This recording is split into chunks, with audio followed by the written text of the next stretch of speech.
programação da Rádio Mauri Verde de Bauru. Uma mulher que, para mim, representa o jornalismo conservador, de direita, defesa dos nossos valores. E eu confesso que, Cris, o que sobrou de cabelo e os cabelos brancos me dão a tranquilidade de fazer elogios, né, para aquelas pessoas que eu admiro. Tem gente que bate elogio, né? Tem gente que tem vergonha de fazer. Eu não tenho problemas com elogios.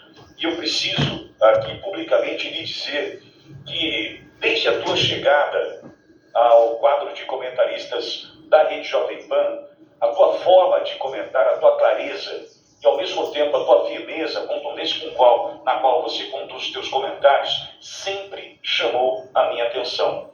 Certa vez, eu estava na casa de um amigo, irmão querido que tem, um médico querido e renomado aqui em Bauru, doutor Arthur Rocha Lima, e o Arthur, assistindo os Pingos dos Is com o teu comentário, o Arthur teve a mesma percepção. Eu olhei para o Arthur para fazer um comentário e ele fez o mesmo.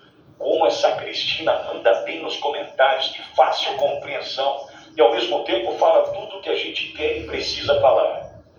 Cris, nesse momento que a gente tem você aqui, eu quero deixar claro, é uma honra para nós, é um significado muito maior do que você talvez consiga dimensionar, porque nós estamos numa cidade no interior do estado de São Paulo, tentando fazer um trabalho inspirado no que você e tantos outros já fazem há tanto tempo.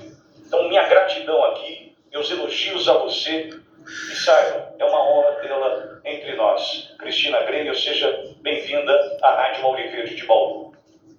Obrigada, um prazer enorme estar aqui com vocês. Agradeço por tantas palavras aí carinhosas, agradeço o chat também, estão mandando muitos coraçõezinhos aqui. Eu estava acompanhando vocês, vendo a euforia do chat, muito gostoso estar em contato com a audiência de vocês também. Um beijo para o Emílio, que já esteve comigo no meu canal, conversando comigo sobre aquela série de livros, O Mito, maravilhosa, que registrou os 4 anos do governo Bolsonaro.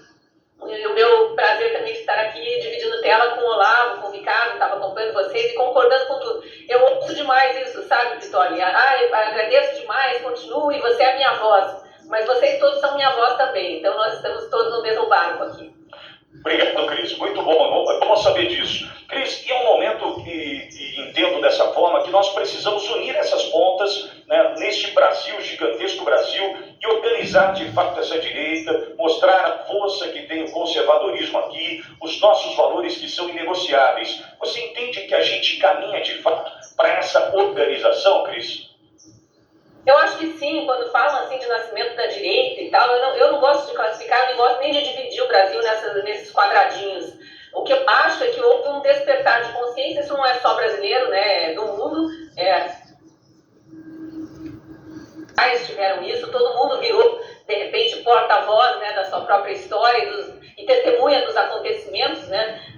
Claro que a gente, como jornalista, tem algumas ferramentas, a gente conhece alguns caminhos para chegar mais próximo da verdade dos fatos, a gente sabe onde ir buscar todos os ângulos para tentar tirar uma conclusão mais apropriada do que aconteceu, e é isso que a gente tenta trazer nos nossos comentários também. Talvez essa seja a percepção, né, que as pessoas têm de... Ela falou o que eu disse, ou no caso de vocês aí também, né, estão falando exatamente o que eu falaria, porque a gente hoje tem acesso a todos esses lados, às vezes a gente não consegue transformar aquilo em palavras, né? Tem pessoas que têm mais habilidade para comunicação, nós estamos nessa turma fazendo o nosso trabalho aqui, mas as pessoas entendem o que está acontecendo. Então, o que eu acho que houve foi um reconhecimento dessa questão dos valores mesmo. Ora bola, se eu preservo a minha família como a célula inicial da sociedade, o que vai seguir comigo, né, do início dos meus dias até o meu final, a gente sabe que a família, com todas as desavenças que há entre as famílias, mas é o que está mais próximo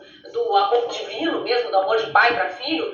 Se a gente preza pela liberdade religiosa, pela liberdade para trabalhar, nós somos conservadores. Nós não queremos o Estado nos tutelando. Então, o brasileiro, desde o mais simples até o mais intelectual, está percebendo isso. Claro, tem as exceções, tem aqueles que estão muito focados no lado de lá, que ainda estão presos na utopia de que as oportunidades se conquistam com igualdade e não com talentos e meritocracia.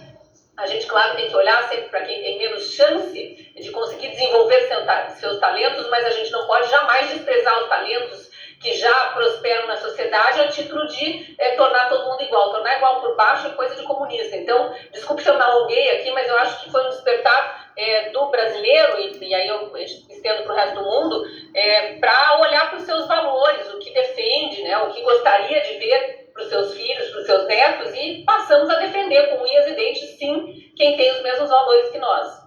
Agora, Cris, ontem nós conversamos com o Onyx Lorenzoni aqui durante a programação para falar do lançamento do livro que aconteceu ontem em Brasília. Ele usou um termo que me chamou a atenção. Bolsonaro venceu em 2018 porque o sistema cochilou.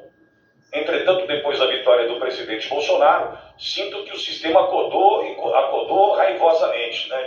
Tá bravo e está perseguindo implacavelmente, tentando calar, pesando o manto do medo sobre as costas daqueles que defendem esses valores conservadores. Você imaginou que a gente poderia estar vivendo um momento onde nós, jornalistas, que temos a liberdade de expressão garantida na Constituição por exercício da profissão, né? Teríamos tanto medo ou receio, ou pudor, ou tato para tratar de assuntos que não deveria existir esse medo? A gente não imaginava que o Brasil se permitiria cair nisso, né, que tanto combateu, e aí é curioso se a gente for olhar aí, com esse olhar de esquerda, direita, enfim, com os extremos políticos. A esquerda diz que reconquistou a democracia, né, após a ditadura militar. Houve sim censura, não tem como negar, houve perseguição a jornalistas, houve o silenciar de vozes naquele período, mas o que a gente está vivendo hoje é generalizado. Naquela época eram redações monitoradas e não havia a censura prévia, havia censura, quer dizer, tinha o censor na redação e havia censura daquele artigo específico. Hoje em dia censura-se pessoas, censura-se ideias. O Constantino sempre fala isso, vocês vão conversar com ele logo mais, né? Ele abre uma live no YouTube e automaticamente ele já recebe o recado: você infringiu regras da comunidade. Como infringir regras se eu nem comecei minha live ainda? Ele só criou o link. Então isso não existia nos piores momentos do regime militar. E eu tenho dito em todos os programas que eu participo, para alertar mais e mais pessoas, tem muita gente dormindo ainda, sobre esse estado de exceção que nós vivemos hoje. Nós não temos mais condição de dizer que estamos numa democracia, não estamos mais. E eu tenho alertado que hoje existem mais exilados políticos e mais presos políticos no Brasil do que em todos os 20 anos de regime militar. Então, se isso não é uma aberração da democracia, um desmonte da democracia, a gente não sabe mais o que é, né? E eles insistem em dizer que são defensores da democracia, ao mesmo tempo em que censuram, em que prendem ilegalmente, em que massacram o devido processo legal. A pessoa é culpada até que prove inocência, e aí tem as provas da inocência, mas eles não deixam anexar aos autos, né? Eles não ouvem mais o réu. O advogado tem que apresentar a defesa do réu por vídeo, mas eles não assistem o vídeo. Então é tudo tão invertido, tão distópico, que parece que a gente está num pesadelo mesmo, num looping do qual a gente não sabe, né? Por isso que a informação, enquanto ainda existe um pouco de liberdade de expressão, né? Porque a gente está assim num esquema de autocensura eterno agora. Tem temas que são tabu, que ainda não podem ser ditos. Vou citar um exemplo aqui. Estão saindo todos os dias, eu sei que eu acompanho centenas de médicos desde o início da pandemia, estão saindo todos os dias estudos bastante aprofundados acerca dos efeitos adversos das vacinas, e a gente não pode falar disso, né, porque as lives caem. Então a gente fica conversando sobre essas coisas em grupos de WhatsApp, em grupos do Signal, no Telegram, em aplicativos de mensagem, e não pode falar nas redes abertas. Por quê? Porque o STF brasileiro impôs um cabresto para as redes sociais que ficam monitorando todo mundo. E isso também na política. Agora, só para finalizar aqui, desculpe me estender de novo. Fica à vontade. O presidente Lula falou com todas as letras, né? Nós temos que aniquilar essa gente, usou esses verbos, inclusive essas frases, né? Isso foi no caso do suposto, né? Sempre entre aspas, caso de agressão no aeroporto de Roma. Temos que aniquilar essa gente. E agora eles batem palma para a terrorista do Hamas, que está lá degolando bebês, estuprando meninas, né? Torturando idosos e adultos, matando a sangue frio da forma mais cruel possível. Então, se tem um lado bom disso aí, é que a gente está vendo as máscaras caírem, mas assim, de forma vertiginosa. Tanto que veja a quantidade, né, de isentões aí que votaram em Lula, acharam que havia uma frente ampla pró-democracia, caíram do cavalo da primeira corrida do cavalo, caíram do cavalo. Então agora todos muito envergonhados, além de tudo. Então, nesse aspecto, eu acho que a gente ainda tem algum terreno aí para trabalhar. Cris, você já mencionou mencionou, Emílio está conosco. Emílio Keber, Cristina Grêmio está na tua escuta, Emilhão. Bom dia, Cristina. Imensa satisfação te reencontrar aqui.